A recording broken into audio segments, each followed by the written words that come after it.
বলে এই জন্য সচ্চরিত্র এখন সোনার হরিণ হয়ে গেছে। নবী সাল্লাল্লাহু আলাইহি ওয়াসাল্লাম বলেছেন, মাইয়াজমান লি মা বাইনা লিহিয়াইহি ওয়া মা বাইনা রিজলাইহি আদমান লাহুল জান্নাহ।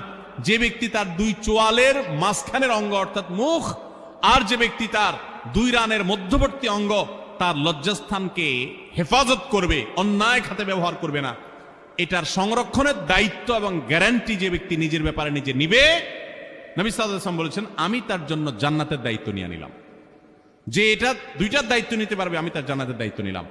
এবং নবী সাল্লাল্লাহু আলাইহি ওয়াসাল্লাম আরো বলেছেন, আকসারু মা ইউদখিলুন নাস আন-নার, মানুষকে সবচেয়ে বেশি জাহান্নামে নিয়ে যায় কোন জিনিসই?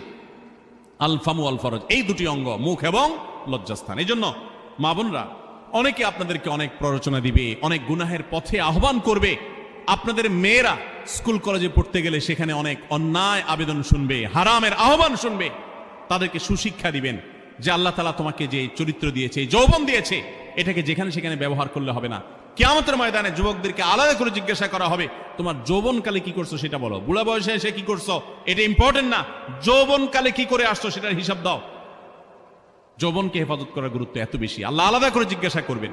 এই জন্য মা বোনদের কর্তব্য তাদের মেয়েদেরকে, ছেলেদেরকে অসৎ চরিত্রতা থেকে হেফাজত করবেন, সংরক্ষণ করবেন, তাদেরকে বুঝাবেন, তাদেরকে সেভাবে বড় করবেন যে বিয়ে শাদীর মাধ্যমে, সাংসারিক জীবনের মাধ্যমে তোমরা তোমাদের এই জীবনকে তোমরা উপভোগ করবে। আল্লাহ তাআলা তোমাদের জন্য যে নিয়ামত রেখেছেন সেই নিয়ামত তোমরা পাবে, কিন্তু অবৈধ উপায়ে কখনো তোমরা সেদিকে পা বাড়াবে না। যারা বাড়ায় তাদের দুনিয়াতেই ধ্বংস হয়, আখিরাত তো আছেই।